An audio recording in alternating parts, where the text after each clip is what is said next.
A is for Alcoholic is a program about recovery. My name is John and I'm an alcoholic.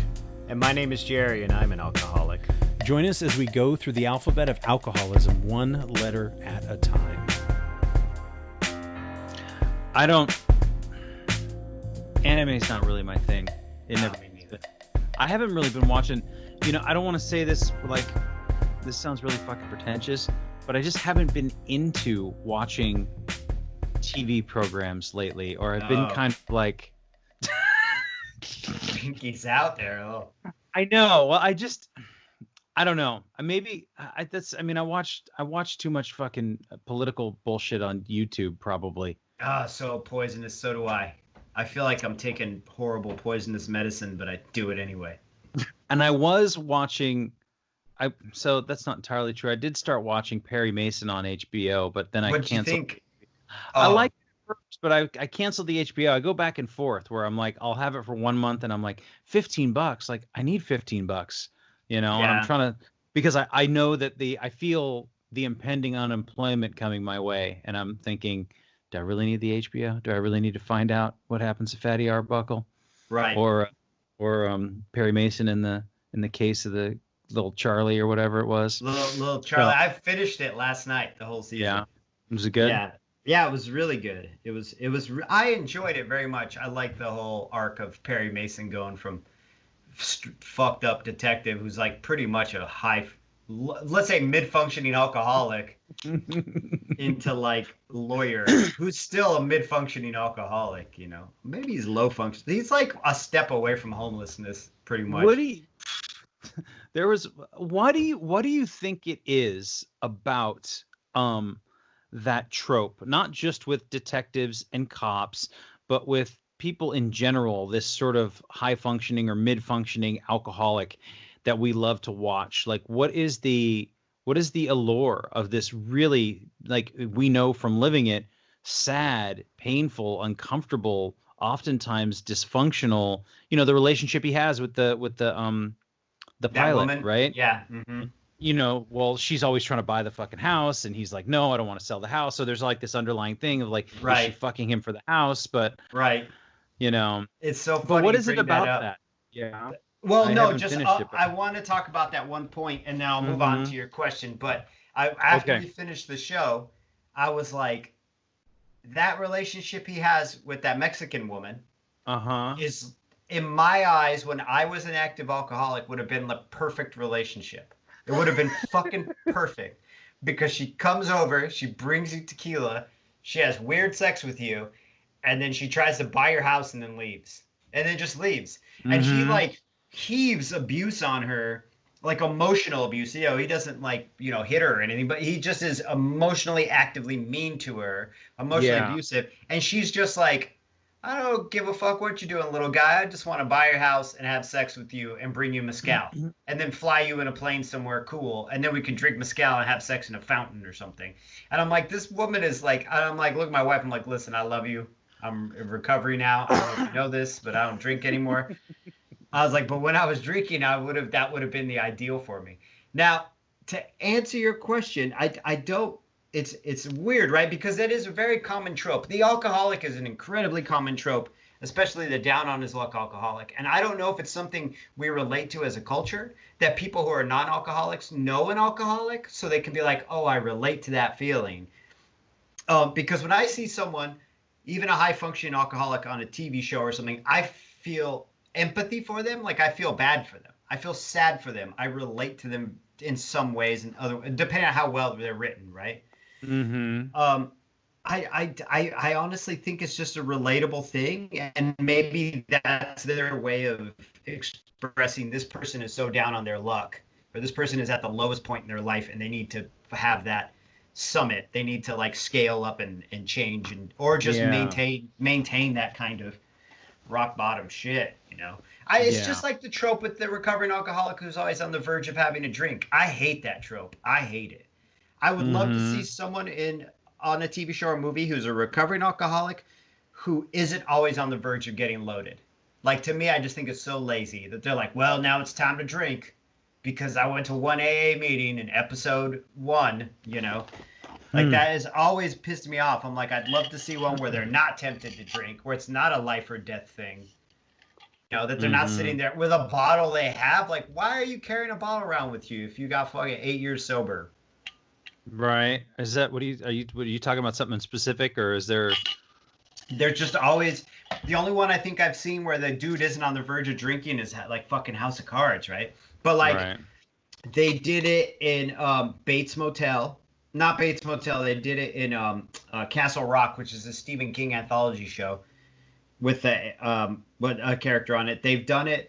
A lot of horror shows I watch it and they do it. Yeah. I think they did it in The Walking Dead. They just do it all the time. They just every time you have a character, you're like, oh, that guy's a fucking drug addict. The Killing, like they're all, that guy's gonna relapse or that woman's gonna relapse, and I'm like, why? Why does that even have to? Because it's really easy conflict. It's lazy to me. It's lazy. Yeah, it is an easy conflict, and it's that sort of. I'm thinking about, you know, I love that I started this podcast off with that. I haven't been watching a lot of TV lately. And now we're gonna talk about television TV, shows. Yeah. My pretentious ass.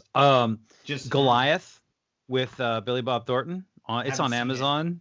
So he's a high powered, well, he's a high functioning, he's a mid functioning drunk and a high powered lawyer.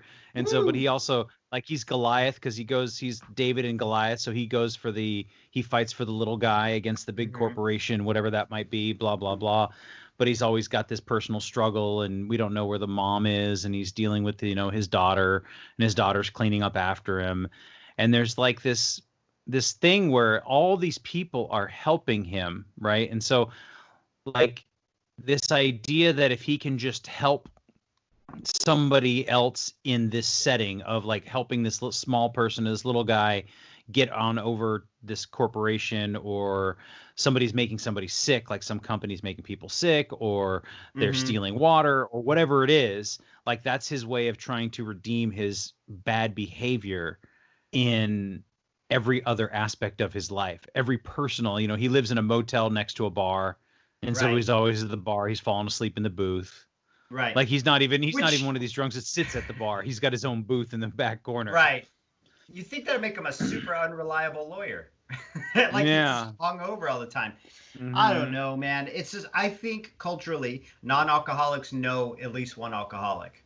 And I think lots of them know them intimately, like it's their father or brother or spouse or mother or wife, you know, and I think that's one of those things that people can relate to. But I think the fictionalized Hollywood version of it is really kind of does a disservice to recovering alcoholics when they do that. Because I feel like it throws into the common conversation that a recovering alcoholic is always on the verge of fucking their shit up, which in some senses we are, but maybe not always with booze. You know, maybe we're just on the verge of fucking shit up with our bad attitudes or unwillingness to change. Or inability to get better, John. And thank you very much for today's letter. I always feel like I want to have like a Muppet come out and be like, today's episode is brought to you by the letter G. Yeah. Near, far. Like Grover or something. G is for Grover. So I just wanted to talk about getting better and like what that means to us personally and what that means in general. And so I do want to say really quickly too, thanks to all the Patreon patrons. We appreciate you. It's super awesome. If you want to join us there, it's patreon.com/AIFA. And you can always get the you get early episodes. You get the episode early. Right. And every once in a while we'll throw out a little morsel, little extra. We can get it together too. Some extra content. Yeah, some bonus content. If we're not watching TV shows and John's just not meditating peacefully in a grove, drinking some herbal tea, being better than the rest of us. It's true. Well, this afternoon I was picking peaches out of the tree. Oh, jeez. In toe shoes. You're just in your little toe shoes. Do you run in those individual toe shoes or no? I kind of want to try it. Yo. I mean, do what you got to do. Fashion-wise, I still comb my hair before I run, so I'm a mess, dude. I don't. You don't even comb your hair before the podcast, John. I know. I was thinking about that, too, and I was sitting down, and I was thinking, so should I comb my hair? Because I wore a hat one time, and, this is going online, so anybody out there I watch them every once in a while. Do you? When you miss me? Yeah, I do. I think, and then Megan's like, I'm like, no, we're so whatever. It's some negative thing I'll say because I'm so self-conscious, and then Megan's like, you guys look good. You guys look good. Like she's so fucking positive. Yeah. I look a lot better than you used to. I'll tell you that much, man. You look way better than you used to. Mm-hmm. Yeah. That's probably one of the reasons why we weren't recording video for this in the beginning. Oh, Could yeah. you imagine? That would just be both of us eating fiddle faddle. just be vaping and eating candy. I mean, I still vape, but just eating candy is the whole thing dealing with it. Yeah. Yeah. But it's just that total trope of like, and yeah, you're right, because this is a fictionalized thing, because there's no way that a person could drink as much as these characters drink and function. You know, I don't believe it. I feel like it's such an exceptionally rare thing. Right. You know, like you're the super drunk. Do you know what I'm saying? Sorry, I didn't mean to interrupt you. Go ahead. No. And just like, I think maybe, you know, maybe Hunter S. Thompson is one of those people, but yeah, he was also doing lots and lots and lots of drugs, ups and downs, you know, but you never hear him talk about the pain. Like there was, or the hangover.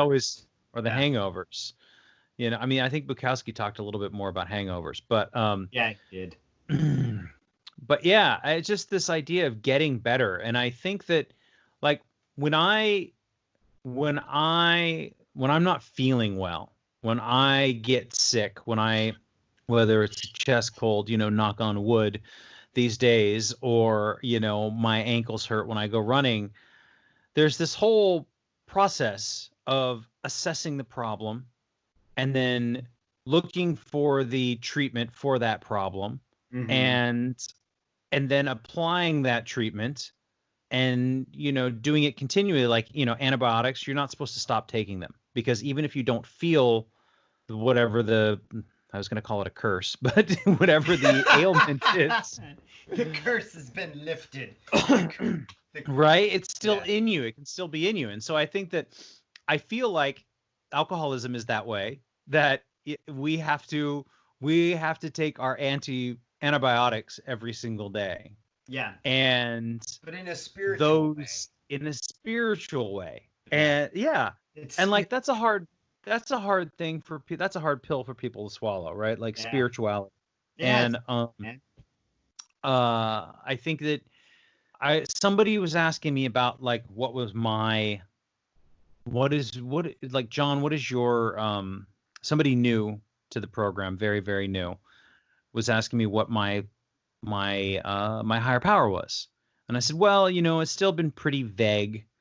5 years on, I felt little flashes, little notions of it, some things that were seemed a little bit beyond coincidence, you know? And I was like, okay, so that's that, and that's that, and why did that happen? And so I always give people the I've said this before, I'll say it again. God to me is like a roommate that I got off of Craigslist. I don't know very well. We live together, right? He's my roommate. He works opposite hours. We don't really see each other all that much. But as long as I do the dishes, I, you know, clean up in the common areas, and I pay my rent, he cleans up after himself and he pays his rent. Right. And so dude, and I love this analogy. I just want to interject. Yeah. To this analogy is that also every once in a while, if he's in a good mood, he leaves you like a little treat in the fridge. He'll be like, hey, I got you an extra Whataburger or something. Do you know what I mean? Like, that's the way because when you first brought up this analogy, I loved it. And I still love it to this day. Like, I use it, you know, and I always think, well, he leaves you a little treat. He's like, hey, here's a extra bag of M&Ms I got, you know, or whatever. But anyway, go ahead. Yeah, no, and that's with those little things. And I think that I found in the program, they call it God shots, right? Yeah. You get a little shot of God in you, you know, and which is funny that, you know, in a program of addicts, we talk about getting a shot of something. Right, I always thought it was like God shot. Oh, like, that's the way that's the way I perceived it when I heard it. It was like, boom, a little kick of God there. Little snort of so like that was the best way that I could come up with to understand it, because it's so vague. And I've said this too before about God is a metaphor for what? Well, we don't know. We just have this feeling, a lot of us, and it's different for everybody. And so in just an attempt to try and have a conversation about it, we give it this name and we call it God. And that name, that word is just a placeholder for the feeling, the notion, the concept, whatever it is, spiritually, in our hearts, all that kind of stuff. And so that has been, whether or not I really want to admit it, like that's been a pretty important part of it. I'd like to say that, well, if you just, don't drink and you'll be fine. But I think without those things, without my little rituals and my little prayers, it's not going to stick. So that's the antibiotics that I take every single day, because I don't know if the disease is gone. It might be. You know what, Jerry? Like, it quite possibly might be. I could throw the book away. I could stop going to Zoom meetings. We could stop, God forbid, we could stop doing this and everything would be fine, right? Like, everything could be the true test would be whether or not you can just drink like a gentleman, right? Wouldn't that be the thing? Like, if I were cured of it, or if it were gone, could I sit down and drink like a normal person? And you won't know until you do, and I doubt you will. I mean, I doubt I will. I can't speak for you, podcast listener, but I can speak for old Jerry. And I really have a strong suspicion that I cannot drink normally. It's beyond a strong suspicion. It's a known fact I can't do it. I've tried it. I tried it. Yeah. But anyway, yeah. So I think that, if I could drink like a gentleman, but I don't think so either. I am very, very suspicious of that notion that I could sit and have one drink and be like, oh, that was nice. Let's get back to work. You know what I mean? Yeah. Or let's just go to bed now. So I have to do these things every single day. And I was also, we make a lot of references to physical activity, I think, because it seems easier to kind of see the results of that in our own faces. Yeah. And I was thinking about, somebody else was asking me about like prayer. I'm like, what is praying? Like, who are you praying to? And I said, well, I don't think that I'm really praying to someone. Yeah. It's more of like, right. So I'm setting an intention. Right. Or what I want for today, or even in this moment, or for myself. Although if you read in the book, they talk about, the best way to use prayer is to pray for somebody else. Right. And I think that's a fair point. Right. But I was thinking, oh, prayer is like push-ups, Jerry. You can't just do one. You can't just do one. You have to do it consistently over a period of time to see any improvement. Results. Yeah, to see any results. That's a better word. Yeah. Look at that. That's some galaxy brain shit. That's like some. So, and I know this because for the month of July, I did 100 push-ups a day. Right? You saw my ridiculous. I appreciate you sharing it. Yeah. You got that no background checks, dude, because you're at the gun show, dude. No background checks. The Magnum PI video that I did. That shit was so fucking funny. That reminded me. I gotta be honest. That reminded me of old Drinking John. But the funny part's old Drinking John. Yeah. I was like, this is some wild. Like, you're doing yoga on a bench. Yeah. Listeners, if you haven't seen this, you gotta go to John's Instagram. What's your Instagram? It's at SonicJohn000. All right, so you got to go to that and look up his Magnum PI, his Slumper PI video. It's just great. That's some classic old John right there. I was impressed that I got a shot of me stumbling out of the lake. Like, yes, jeez. I was trying to be all majestic, and I realized I couldn't hold my footing. We're going off the path here, but you're very lucky, though, that you have these paths in Sonoma that there's not a lot of people on. So you can set up your camera and just act fucking ridiculous and take whatever shot you want without the chance of someone running by. Right? Yeah. So the path I run, and I've thought about it, like, I should film myself to see what I look like. Make sure I don't run weird, that I don't look weird or whatever. But yeah, I just have I'm too self-conscious because I know there's always other people on the path. I spend half the time on the road anyway because I'm trying not to run next to anybody on the path. But yeah, Slumper PI. You work it. Are you praying the whole time too? You're doing the push-ups. No. You praying that they're over. Praying that they're over. That's for sure, man. But I think about it in that way now, where I have actually seen consistent, and this is just, whatever. Here I am talking about my fucking biceps, but like I've seen I've seen a result as of my consistent action over the period of a month. Mm-hmm. And I was like, holy shit, that works. I didn't think I could do it to begin with. And now here I am 6 weeks later, like, yeah, drop and give me 20. I can do that. Right. So the thing with prayer in me getting better is I look at it as part of my daily antibiotics. Mm-hmm.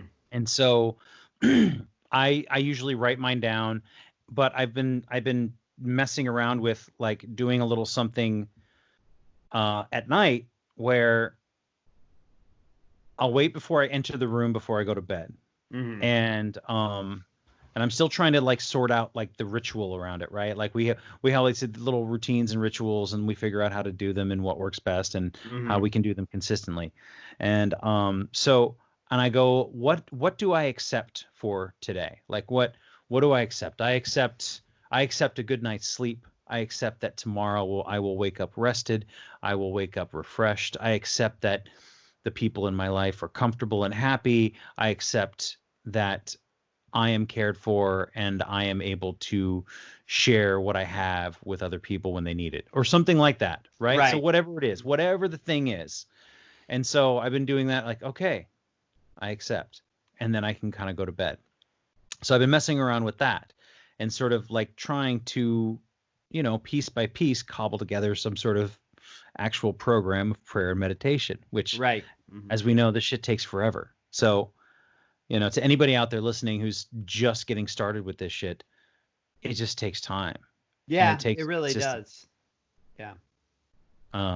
It might never happen too, though. It might never happen. I may never get it. Yeah. But isn't that part of? But it might happen. But it's not really about the end result, right? No. I mean, you were doing the push-ups to test yourself, to see if you were capable of doing it. You saw a result from it. And if you stop doing them, the result you have goes away. But the end result, it's not like you hit a spot in this physical activity and you're like, okay, I'm done working out. I remember having a conversation with a coworker, and he always would joke about how much he hates fucking working out because you have to do it all the time. Mm-hmm. But in his mind, working out was just to get physically fit so girls would have sex with him. And I was like, that's not the fucking point. That mm-hmm. the point of working out is that you feel better, that your heart rate gets better, that your blood pressure gets better, that you don't get fucking diabetes, that you can go to sleep at night.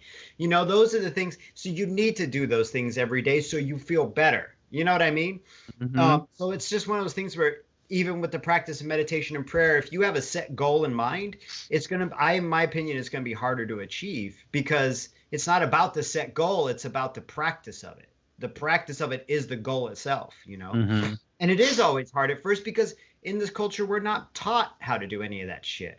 I wasn't taught that in America, in Nogales, Arizona, on the border. Nobody was like, hey, what you do here is you meditate, all right? Like nobody showed me that shit. Mm-hmm. So that it's difficult to wrap my head around. And I do the same thing, John. Like I pray, but I'm not. And I was raised Catholic, so my prayers are they're not necessarily religious, but they have that template around them because that's what I was taught as a kid. Mm-hmm. But it's never like, I don't know. It's never like this asking for anything. If anything, I want strength other than like emotional strength. But even that I know is not like, oh, I ask for this and I get it. Do you know what I mean? Like, no. It's just more of it actually helps me in my insomnia at this point. Because and I know you deal with sleeping issues as well, and I have them periodically have sleeping issues. And I found that when I said, and I always mention every few podcasts about praying every night, but when I said that little prayer to myself, just laying in my bed, my eyes closed, I ended up falling asleep every time halfway through doing it. So I was like, oh shit, this is what I need from it. Is not only this thing of gratitude and this practice of trying to be mindful, or for me, it's not mindful. It's more taking inventory at the end of the day. Actually, it is. I take inventory at the end of the day. What I did wrong, what I'd like to improve, what I, all that shit. And I usually pass out halfway through doing it. Then I wake up and I'm like, oh shit, I never finished that one. But I mean, how do you even finish a prayer anyway? You're like, love Jerry. Love, yeah. Dear God, I want that WAP. Love Jerry. I had to fucking throw a WAP joke in there. I think, well, WAP could stand for Wild Ass Podcast, Yeah, like just we all pray. We all pray. There you go. WAP. We all pray. Yeah. So I think that's great, man. That you found something that helps you fall asleep. So I don't think it really fucking matters what it is, but right. I mean, I probably won't fall asleep tonight now because I'm bragging about that shit, and my body's like knock, knock, knock. Right. But anyway, yeah. Who knows? I have my coffee at 3:00 in the afternoon. Right. That's me, dude. Mm-hmm. Yeah, and going back to something you said earlier about the practice versus the goal, and it reminds me of Kenny Powers from Eastbound and Down. He's like, "What do I want to be the best at exercising?" Yeah, exactly, dude. As a matter of fact, I think my friend used that fucking quote, and I was like, "Oh man, it's not the point at all. What do I be the best at exercising?" He was in a movie we just watched recently called Arizona. Danny McBride was in it. No, I haven't seen it. It's a horror movie. It's kind of a thriller. It's funny. He's in it, and he's this dude who like accidentally kills a guy and then just starts killing people to cover up him killing this guy, but he's always apologizing for it. I don't know. I would recommend it. I don't know how your girlfriend is about watching violent movies and shit. But she's not good with it. I mean, it depends. It depends on the violence. It's on Amazon. It's kind of bloody. She doesn't like gratuitous violence, but she loves intention. Like she loves Goodfellas. Right. So there's a difference between Goodfellas and, a horror movie. Hostel. I guess. Yeah, exactly. Not much though, dude. Not much. But I think there's the intentionality because the violence stems from the lack of respect. Right. I guess maybe there's something to that. I don't know.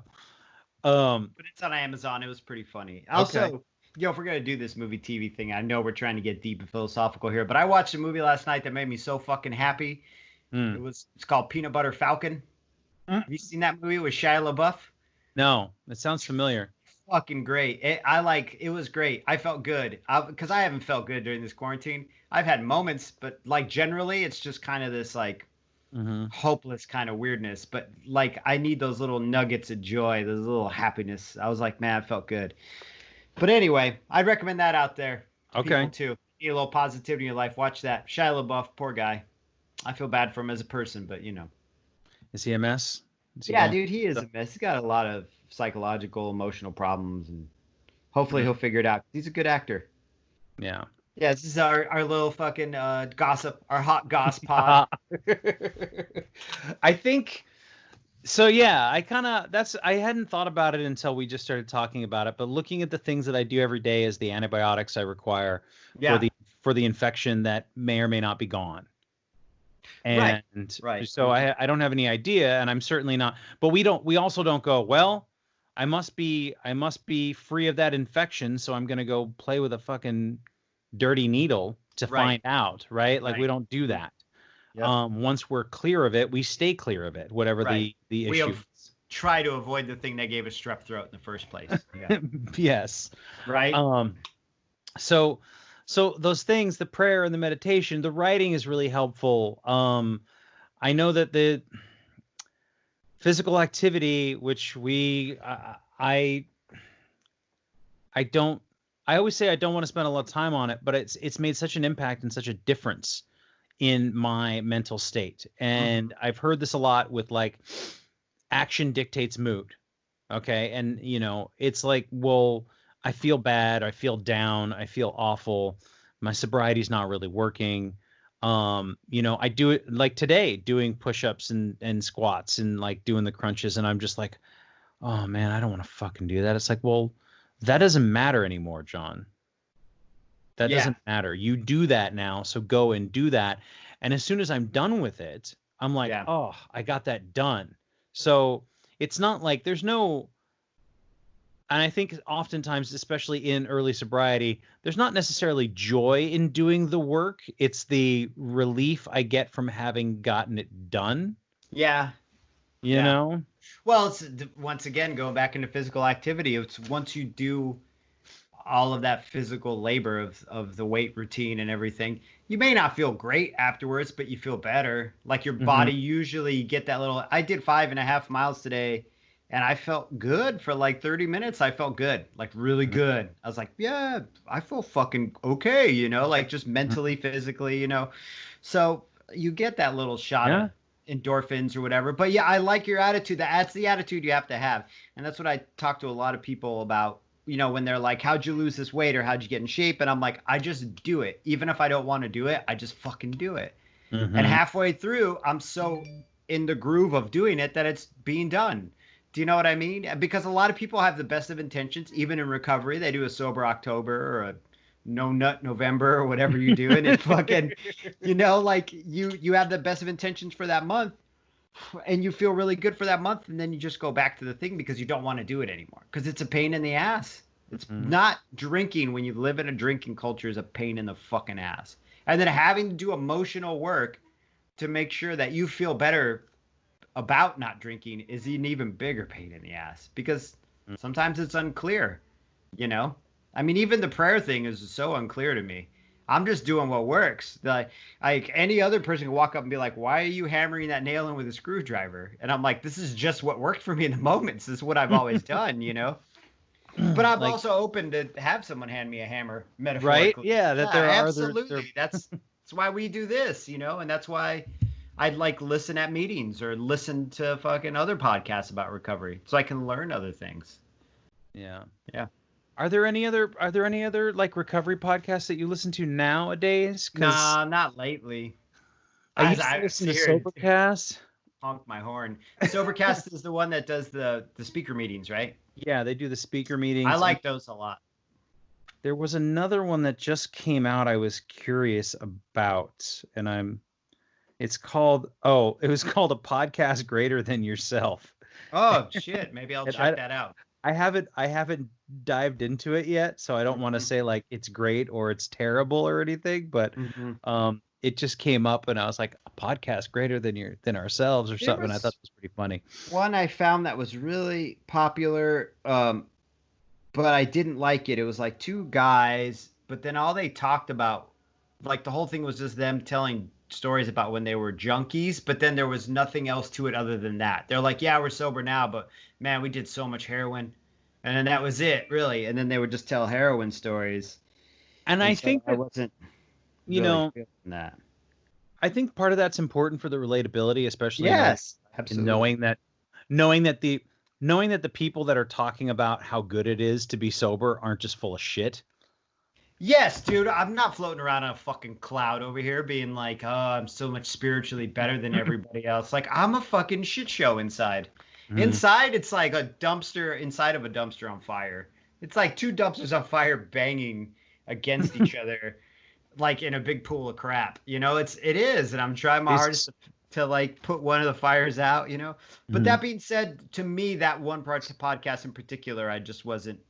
I wanted to hear a little more recovery. And to me, the heroin use is really unrelatable to me because I was never into that. I'm like a fucking pint of fucking bourbon dude in my back pocket. River. Yeah, I was on the Whiskey River, catching the Rona coconuts, That place is in the news again, by the way. Oh, no. Giving more people the Rona.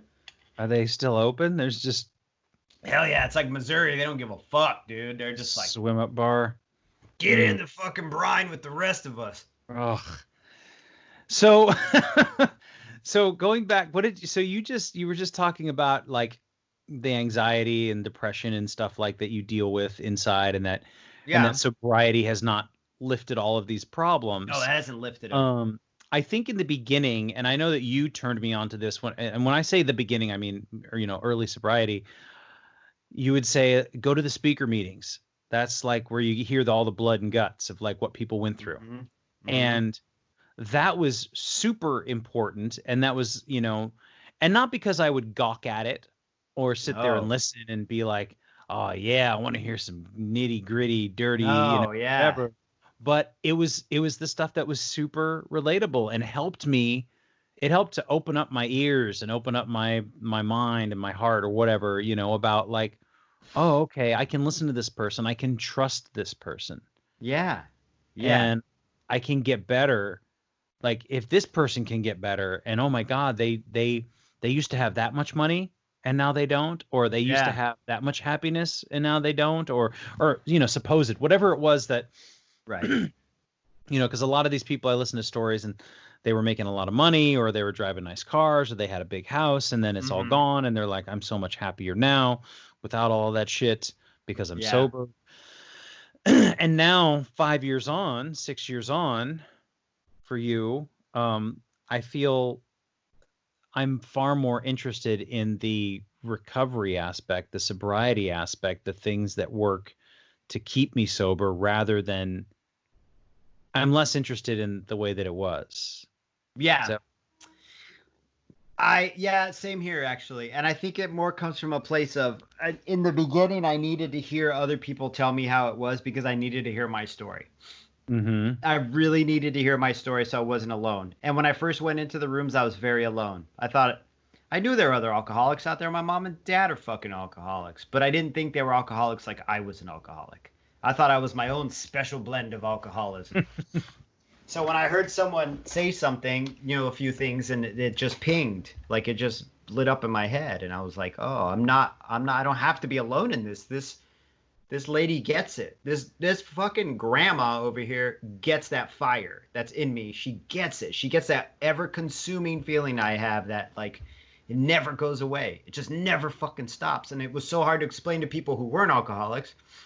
So to hear Louise get up there and talk about that ever-consuming fucking fire, I was like, this is where I need to be. I need to be around these people because they get it. Because I may come up to Louise with all my fucking tattoos and my fucking back then yellow fingers and smoking cigarettes and tell her that I get it, and she'll get it back with me. Do you know what I mean? Like we are simpatico, like we understand it.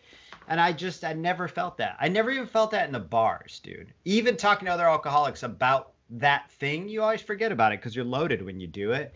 But I just never felt that. And I think as now that I'm in it, and I don't understand it 100% because sometimes it still pops up and kind of freaks me out a little bit, but I don't know. I just don't need to hear it as much, No, and I think that not only have we both lived it, but I'm always willing to listen to somebody if they want to share, but after a certain extent, like, okay, so I know that you've earned your place here.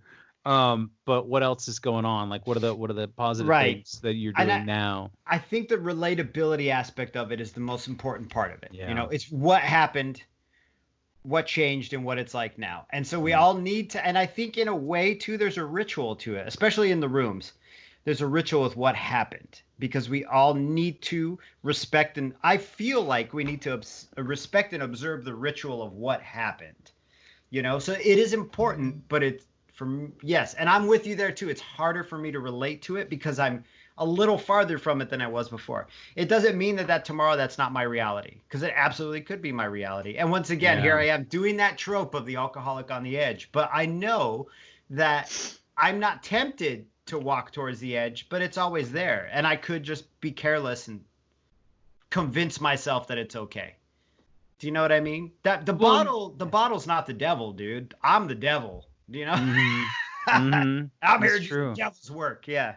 Well, and we discuss it as an allergy, and it's like, it's not that it's like a peanut allergy. It's not that I'm always on the brink of eating a peanut. I just have to be diligent to avoid them whenever I'm in a situation where there's, food, right? So our situation, our allergy, we have to can be brought on. It's a little more complicated than a peanut allergy because it can be brought on by bouts of sadness, depression, not taking care of ourselves, feeling bad about ourselves, and wanting to instantly feel better. Right. So and also someone sneaks a little beer like into your beer cheese soup, you're not going to go on a bender. Probably. It's pretty likely you're not, but yeah. Probably Whereas not. if someone snuck a peanut into your fucking omelet, you're going to go to heaven. Yeah, it's true. So the analogy works though. So I think that's that there are far more components that I have to be diligent on a daily basis to put together put together a life I don't feel like I have to drink over. Right. Which I can't believe how long I did it, Jerry. Like how long I just woke up and was like, well, and I would say this to myself in the mirror. I would look at myself in the mirror and I would like get ready for work and I'd be feeling like shit and I'd be so hungover and I'd get out of the shower and I'd comb my hair or whatever and I'd be ready and I'd be like, this is as good as it gets, man. This is as good as it gets. Yeah. And I'd say it all the time and I would be so sad. I can believe it. I can believe you drank that much. Absolutely. Because I drank that much. I can believe it. Yeah. See, that's the thing, though. You look at yourself inwardly and you're like, how the fuck did I do that? And I look at you outwardly from where I'm sitting. I'm like, I know how you did it because I did it. So both of us did it. And you know how I did it because you did it. It's weird, man. Because I do the same thing. I like look at myself inwardly and go, why was that even viable for you? Because that's all I knew, right? But why though? But you can look at me and go, I know why, because I did it too, stupid. Like we both did it together. We both did it separate, you know? But yeah, it was viable because some of us, that's all we know. And some of us, and that's, I think that the hell of it is knowing it while you're doing it. You know, this is like hitting yourself in the face and knowing you're hitting yourself in the face and you just keep doing it to try to get something from it because you got something from it before. So you keep thinking, well, maybe another coin will pop out of my ear if I keep hitting myself in the face because it did one time, you know, or whatever. It's just, I get it. And that's the part about getting better. Didn't we talk about active and passive recovery? We did. So I was going to bring this up too because it's in Mishka's book Cold Turkey on Audible, which I highly suggest to anybody, everybody. Right. And the way he presents it is more like active and passive being kind of steps of recovery, like phases of it.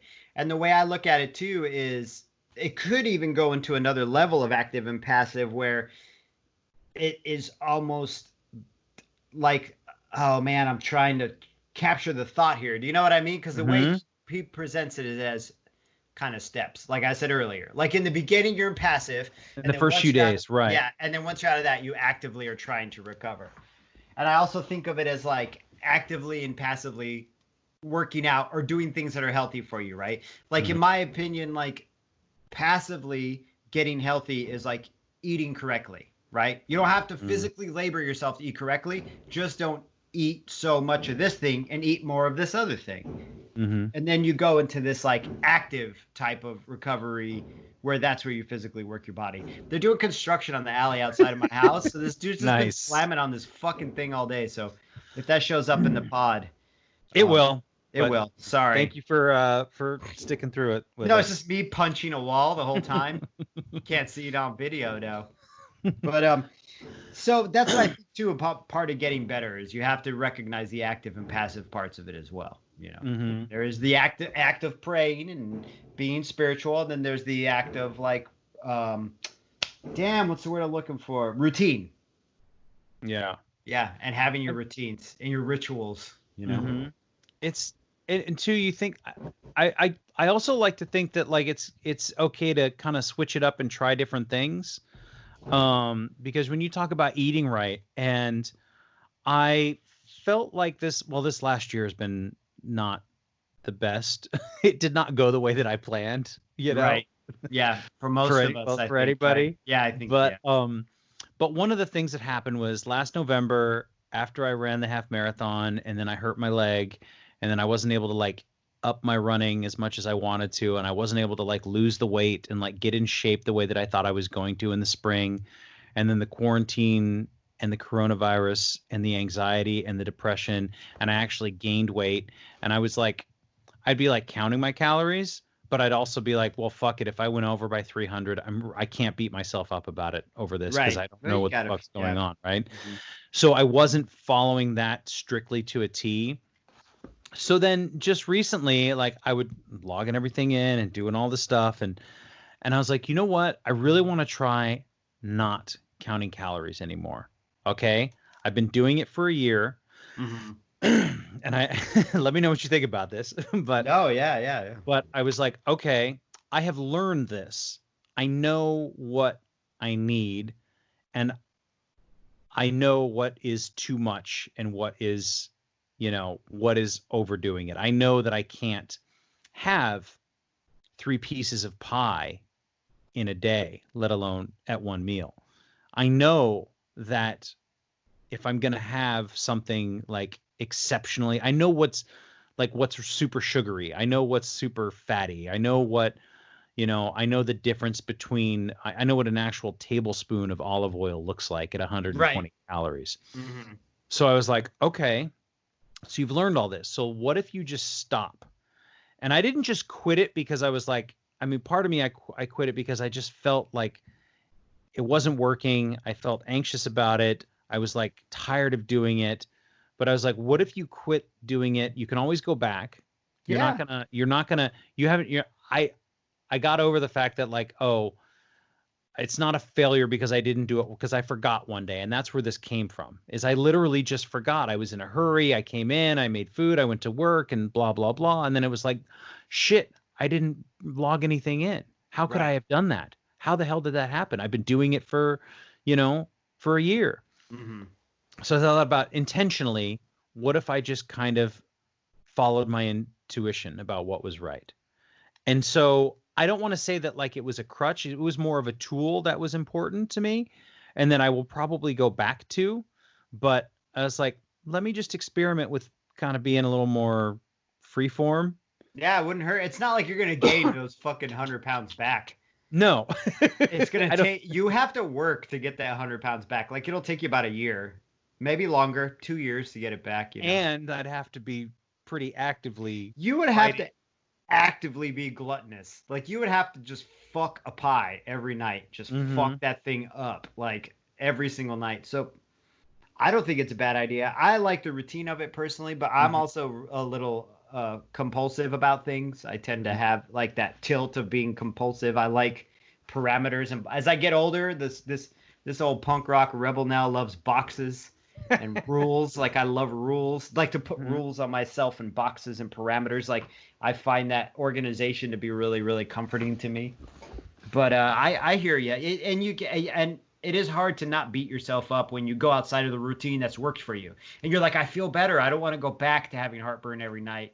Or to having to fucking take a shit every time I eat. Because I get so full, I'd have to shit every time I ate. Jesus Christ, Jerry. Every time I ate, yeah. So, like, not every time I ate. Like, if I ate at the house. But if I were out to dinner, immediately IBS. Like, it didn't matter what it was.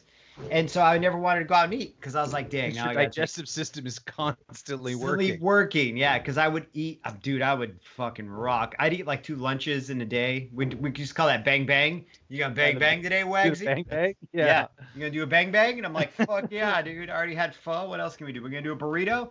Yeah. Let's do a burrito day, dude. Burrito? The pho? Yeah, burrito. Yeah, just pho and a burrito. But anyway, I think it would be helpful for you because it's like one more thing. I think you can prove to yourself that you're self-reliant, that you can rely on yourself and trust yourself, right? And that's another good point that I guess I wasn't thinking about concretely, but a lot of it was I wanted to get off it, and because I didn't want to feel so guilty, right? I'm so used to feeling guilty about not doing the right thing all the time, every single day, and that if I fail one time, I'm going to be ruined forever. Right. Like the whole meditation thing where I did like 48 days straight and then I forgot and I was like, it's all fucked. Well, because I think sometimes, and it's not really me trying to analyze you, but I kind of do a similar thing. I'm trying to apply the rules of my alcoholism to other parts of my life. And sometimes those rules work really well. And sometimes they can be a detriment because if you drink, in all likelihood, you'll go back to drinking the way you were drinking before. But if you fucking forget to meditate one day, it's not like you're going to go back to this emotional unrest you had that caused you to meditate in the first place. Or if you don't count calories one day, it's not like you're going to go back to the state you were in that caused you to want to start counting calories, you know? But it's the thing that works for you. And it's also, I think we're all or nothing kind of guys. Yeah. And so it's tough being this sort of, but I also don't think that I'm going to go back to eating 2 pints of Ben & Jerry's a night. No, I didn't count yesterday. I counted most of the day. Actually, I told myself I wasn't going to count because it was my birthday. Yeah. And, I was like sitting in front of the TV and I had counted all the way up to lunch and I ate a really light lunch, like just a quick peanut butter and honey sandwich on like low calorie bread. And then I was like, all right, I'm done counting. I'm going to have my fucking Sonoran hot dogs.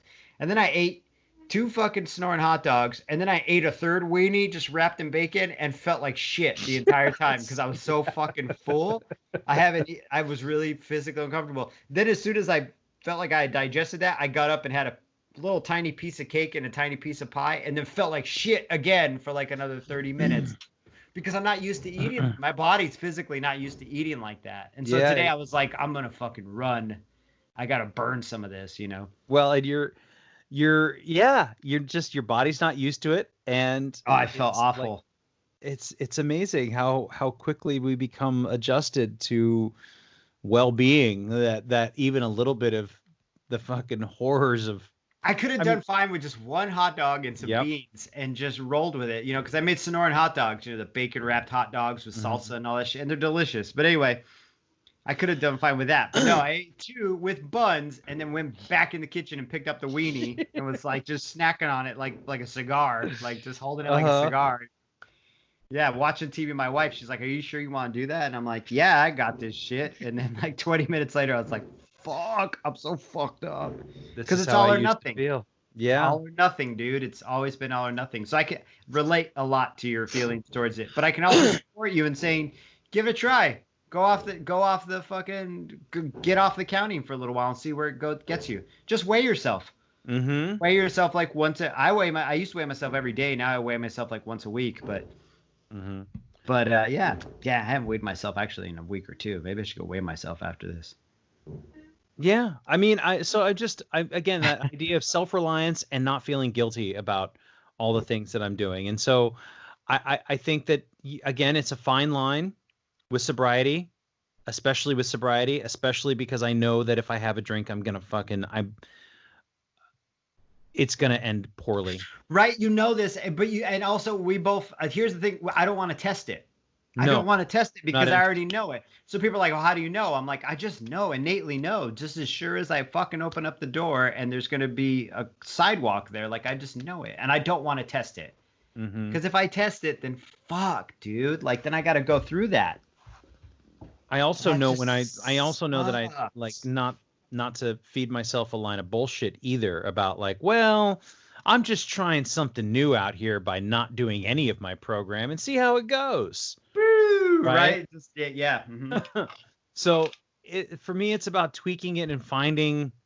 We always talk about trying to find balance, and I don't know that if it ever exists or if we're constantly on a fucking teeter totter. I think we're always overcorrecting. I don't think in my personal outlook on it is I will never find it completely. I'll find brief moments of it that are beautiful, and I'll be super grateful for them. And hopefully my moments of them will become less and less brief, but I don't think just don't think life allows that shit. We're in the middle of the fucking Rona pandemic. Do you know what I mean? Like, life doesn't allow you nothing, which is how I'm going to end this podcast. Yeah, life doesn't allow you nothing. Right. Get scared straight, kid.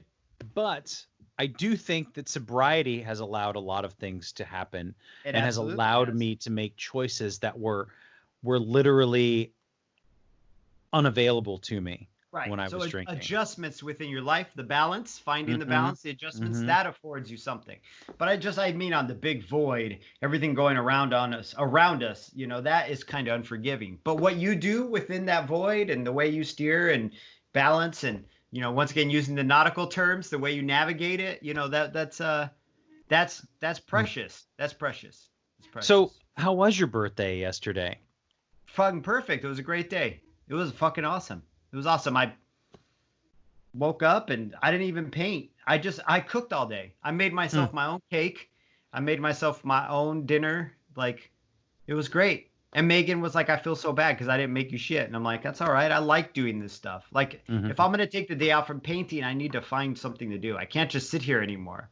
I can't just sit. I can play games, but then I get bored of the game or I get a headache or... You know, and I just can't. I'm not the type to be able to sit and watch like 2 movies in a day. I can watch maybe 1 movie Or like with a TV show, I can't binge it. Like Megan can binge a show for 6 hours. I can maybe do 2 episodes and I'm done. I'm on my iPhone. I'm drawing. I'm trying to find something to do. I like to be active. I like to actively entertain myself. So cooking. I cooked all day. It was great. Olive sang to me. What kind of cake? I made a French vanilla cake, but it was a box cake. But I replaced the water with milk and condensed milk. So bam. And then instead of using oil, I used melted butter. Sounds delicious. So I got rid of the canola oil, melted a half a cup of butter. Yeah, and then used milk and condensed milk instead of water. And then used my mom's instructions, cooked it slow and low. That's what Leanne said. She said she didn't use that term exactly, but she was just like, if the box says 350, you turn it down to 345. And you don't leave it in there for the full half an hour. You take it out 10 minutes before the half an hour. And you can tell it's done when you tap the pan and the thing springs, then it's done. When it separates from the pan, because my mom was a baker for a living, Yeah. But I burnt the cake. I burnt the shit out of it anyway, but that's whatever. But you had a good birthday. I had a great birthday. That's good. I had a great birthday. No exercising. I think you can allow yourself that. You did 5.5 miles today. I think you'd be all right. Dude. Because the thing is, I'm in here. I'm just trying to get chicks. Just exercising so young chicks will fucking help me cheat on my wife. Right? Yeah. Whatever. And it's just, I think that all these things and all of these practices that we put in place are just to have a better life and a better day. And I do so. And I have a friend who's still actively drinking, and I talk about like getting older, and I talk about age, and I say things to him like, there's probably, if I'm lucky, if I take care of myself, I probably got another 40 years on this planet. And he's like, 40 years. I don't think I'm going to make it that long. Like, and I think about that, and I think it's probably something glib and to say to me.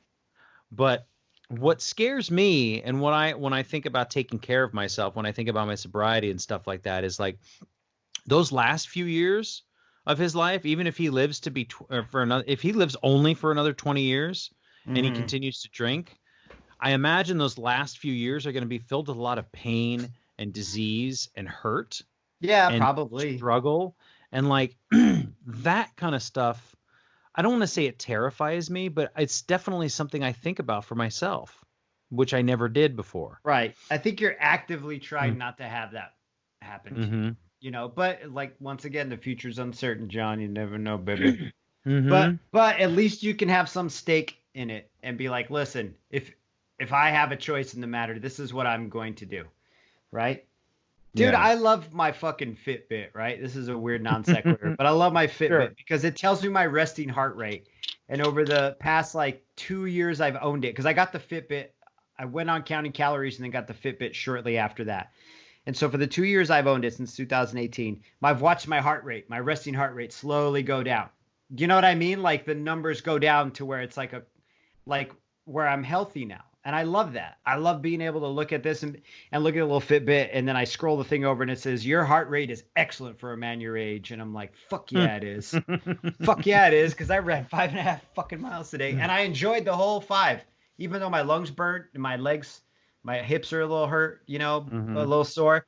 Man, I took my shirt off halfway through and just ran in the sun because like this thought of everything being transitory. All of life is transitory, man. It's impermanent. So if I have a choice in the matter, this is what I'm going to do, man. I'm going to fucking not get loaded because I feel better. And if I'm going to be in this stupid transitory existence, I might as well feel okay some of the time.